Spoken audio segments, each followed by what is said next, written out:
The story begins in the bustling streets of Manila, where jeepneys honk, street vendors shout prices of grilled fish and sweet bananas, and thousands of people navigate the everyday chaos of life in the Philippines. But hidden beneath all that noise is a quiet kind of struggle that often goes unseen, the struggle of children fighting to survive one day at a time. Among those children is a little girl named Amara, just 9 years old. If you saw her in a crowd, you might think she's like any other child. Thin frame, bright eyes, hair tied in a messy ponytail. But what you wouldn't know unless you followed her for a day is that she carries a voice that doesn't just echo in the streets, it shakes the heart. Her story begins before sunrise. Manila wakes slowly. The orange haze of morning hangs over the rooftops, dogs bark in narrow alleyways, and the sound of tricycles revving up marks the start of another tiring day. But Amara has already been awake. She sleeps in a tiny wooden shelter patched together with tarpaulin, metal sheets, and hope. Hope that tonight's rain won't be too strong. Hope that tomorrow she'll still have something to eat. Hope that somehow life will get better. She opens her eyes and for a moment she forgets she is hungry. She always does. Because before hunger comes the voice. She hums first, then sings quietly, just enough so the neighbors who like her can hear, and just enough so the neighbors who don't like noise don't complain. Her voice is higher than the birds, morning songs, and sweeter than the scent of warm pandesal drifting from a nearby bakery. It's soft, delicate, almost trembling, because her stomach is empty and her throat is dry, but still, it is beautiful. Her mother used to tell her, if you can sing, you can survive. The world always finds room for a voice that can touch the heart. But her mother is gone now. Amara steps out of the shelter barefoot, her siblings still asleep on the cardboard mattress that all three of them share. Their father, who works nights, isn't home yet. So Amara takes the little woven basket she uses every morning, not to collect donations, not to collect money, but to collect courage, and she heads toward the marketplace where she begins singing for food. Not money, just food, whatever they can give, a piece of bread, a banana, a warm cup of soup if she's lucky. The vendors know her. Some adore her, some pity her, others pretend not to see her because acknowledging her means acknowledging a broken system they don't know how to fix. She walks past stalls that smell of ripe mangoes, fish fresh from the port, barbecued meats dripping with sauce, and steaming rice wrapped in banana leaves. And then she stops near a small open space where thousands of feet walk every day, where she has sung hundreds of songs. She clears her throat, she takes a breath, and she begins. Her voice floats into the noise like a prayer. She sings an old Filipino ballad, a song her mother taught her. A song about longing, loss, and the kind of love that survives even after someone is gone. She doesn't just sing the notes. She sings the pain. She sings the hunger. She sings the childhood she never got to have. A few vendors stop chopping vegetables to listen. A teenager pauses mid-stride. A taxi driver lowers the window. For a moment, the constant grinding noise of Manila becomes quiet, because the city has learned that when Amara sings, the world listens. But little does she know, her life is about to change. On the other side of the world, in London, someone opens Instagram. It's a Filipino worker living abroad, scrolling after a long shift. They come across a shaky video posted by a tourist who visited Manila.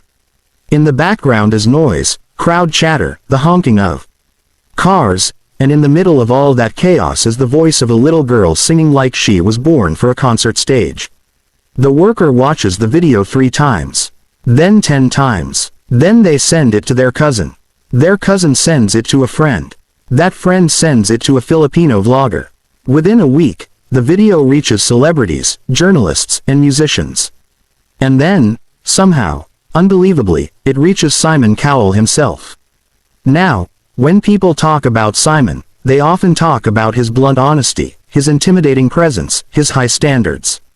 But they forget that Simon has an ear for something the rest of the world often misses, the sound of a voice that carries real life in it.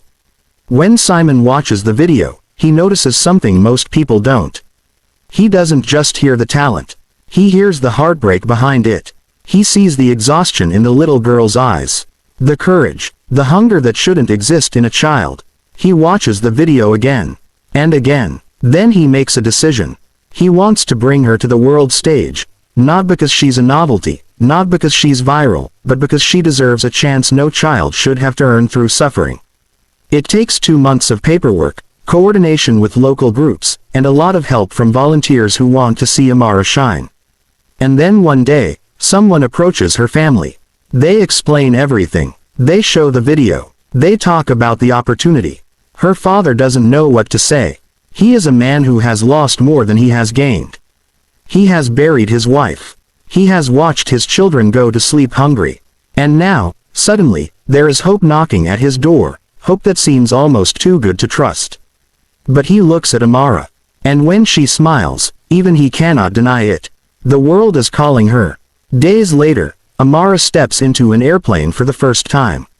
She holds her breath as the engines roar to life. She looks out the window as Manila shrinks below her. The streets she sang in, the people who helped her, the stalls where she once traded songs for survival. She doesn't know what awaits her in America. She only knows one thing. She will sing. She will sing for her mother. She will sing for her siblings.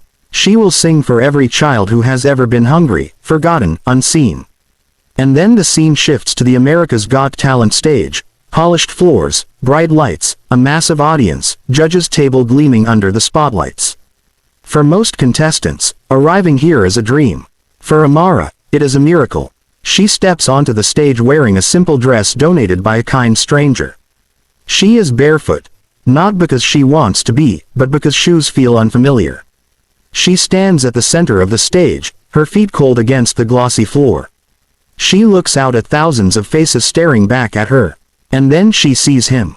Simon Cowell, sitting in his chair, arms folded, but eyes gentle, softer than people expect. He leans forward, and the world grows quiet. Simon asks her name. She answers softly. He asks where she's from. She says Manila. He asks why she's here. She takes a breath. She says she sings so she and her siblings can eat. A few gasps ripple through the audience. Simon's face tightens, not with judgment, but with something like heartbreak. He nods slowly, then tells her she can take her time and sing when she's ready. The music begins, but she doesn't need it. Because when Amara opens her mouth, the entire theater feels it, like someone opened a window into a soul that has lived far too much for its age. Her voice is soft at first, trembling slightly, but with every word it grows stronger, rising like a prayer over the audience. People in the crowd wipe their tears. One woman clutches her chest. A man leans forward as if drawn magnetically to the sound. Even the crew backstage stops working, staring at the monitors in disbelief. But the most powerful reaction comes from Simon. He is frozen at first, his eyes locked on the little girl on stage. Then, slowly, very slowly, his expression changes. His lips press together, his brows lift, and his eyes begin to shine, as though he is absorbing every ounce of emotion pouring from this child's voice. It is not just talent. It is a lifetime of pain escaping through a song. When she reaches the high note, the one she always saves for last, the one her mother taught her to sing with her heart instead of her lungs, the entire audience rises to its feet. Gasps, shouts, thunderous applause. Simon stands up too, not quickly, not dramatically, but slowly, rising as though pushed upward by pure emotion. His face crumples slightly. He looks away for a moment, then back at her. There is something in his eyes that even he cannot hide, the pain of knowing that talent this beautiful should never have come from suffering this deep. When the song ends, she stands trembling. The theater is silent, and then the roar comes. The applause is deafening. The cheers are overwhelming. She covers her face, not used to this kind of love, this kind of validation.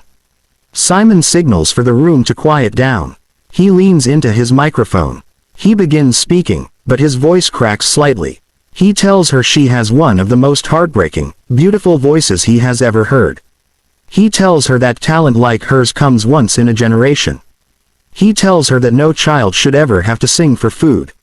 Then he pauses. He looks down. He looks up again. And then, in a moment that becomes legendary within seconds, he presses the golden buzzer. The golden confetti explodes from above like a shower of dreams. The audience screams. Amara covers her face, sobbing. Simon walks up to the stage to meet her. He kneels slightly so he isn't towering above her. He places a hand on her shoulder.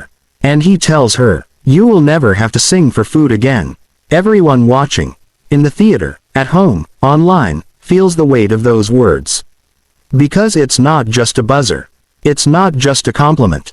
It is a promise. From that moment forward, Amara's life changes. The rest of the season becomes a journey unlike any other. She receives vocal coaching, new clothes, hot meals every day, and more love than she has ever experienced in her life. She sends videos home to her siblings, videos where she is smiling for the first time in a long time. She calls her father every night. She practices songs late into the evening, not because she wants to win, but because every note she sings is a prayer of gratitude. And then the world reacts. Millions watch her audition. People all over the globe send donations to help her family. News channels cover her story. Musicians praise her. Ordinary people cry watching her videos. But the most important change is this. She is no longer just a little girl singing for food. She is a symbol of hope. A reminder that even someone with nothing can have a gift worth everything. She continues through the competition with performances that only grow more powerful.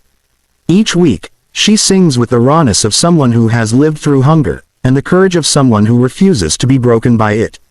The judges adore her, the audience worships her, and Simon, who rarely shows emotional favoritism, treats her like a child whose future he has personally vowed to protect. By the finale, even people who have never watched AGT before are tuning in because they want to witness her final performance. The lights dim. The theater becomes silent. She steps onto the stage wearing a white dress that glows under the spotlight. Her hair neatly braided. Her feet finally in shoes, not donated this time, but chosen.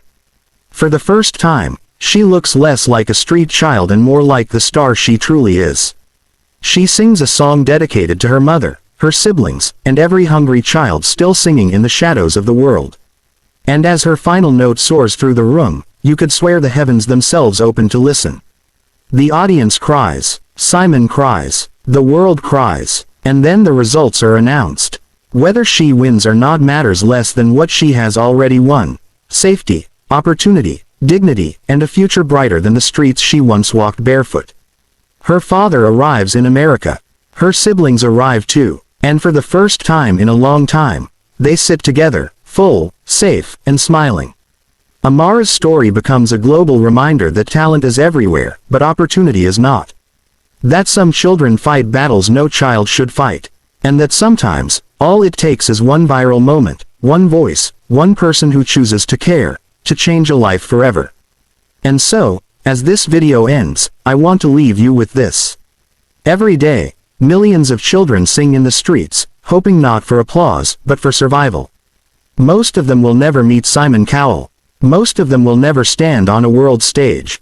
But their voices matter. Their stories matter. Their lives matter. If this story touched you today, let it remind you that compassion is not the responsibility of a few, it is the capacity of all. Thank you for watching. Thank you for listening. And thank you for caring enough to make stories like this one live on.